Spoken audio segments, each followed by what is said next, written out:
ಗಣಿನಾಡು ಬಳ್ಳಾರಿಯಲ್ಲಿ ತೀವ್ರ ಬಿಸಿಲಿನ ಅಬ್ಬರ ಹೆಚ್ಚಾಗಿದ್ದು ನಗರದಲ್ಲಿ ಉಷ್ಣಾಂಶವು ಸರಿಸುಮಾರು 42 ಡಿಗ್ರಿಗೂ ಮೇಲಾಗಿರುವ ಹಿನ್ನೆಲೆಯಲ್ಲಿ ಜನಜೀವನ ಅಸ್ತವ್ಯಸ್ತವಾಗಿದೆ.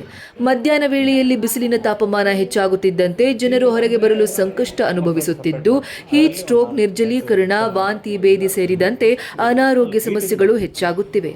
ಈ ಪರಿಸ್ಥಿತಿಯನ್ನ ಗಮನಿಸಿದ ಜಿಲ್ಲಾಸ್ಪತ್ರೆ ಆಡಳಿತವು ಶಾಖಘಾತ ನಿರ್ವಹಣೆಗೆ ವಿಶೇಷ ಚಿಕಿತ್ಸಾ ವಾರ್ಡ್ ಅನ್ನು ಸ್ಥಾಪಿಸಿದೆ.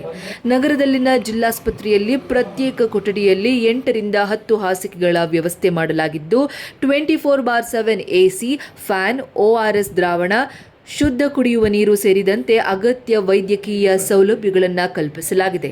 ತೀವ್ರ ಬಿಸಿಲಿನಿಂದ ಅಸ್ತವ್ಯಸ್ತರಾಗಿರುವ ರೋಗಿಗಳಿಗೆ ತಕ್ಷಣ ಚಿಕಿತ್ಸೆ ನೀಡಲು ವೈದ್ಯರು ಸಿದ್ಧರಾಗಿದ್ದು ಸಾರ್ವಜನಿಕರು ಮಧ್ಯಾಹ್ನ ವೇಳೆಯಲ್ಲಿ ಅನಗತ್ಯವಾಗಿ ಹೊರಗೆ ತೆರಳುವುದನ್ನು ತಪ್ಪಿಸಿಕೊಳ್ಳುವಂತೆ ಸೂಚಿಸಲಾಗಿದೆ. ಬಳ್ಳಾರಿಯ ನಿರಂತರ ಸುದ್ದಿಗಾಗಿ ಬಳ್ಳಾರಿ ಬೆಳಗಾಯಿತು ಚಾನೆಲ್ನ ಸಬ್ಸ್ಕ್ರೈಬ್ ಮಾಡಿ ಹಾಗೂ ಬೆಲ್ ಐಕಾನ್ ಒತ್ತಿ.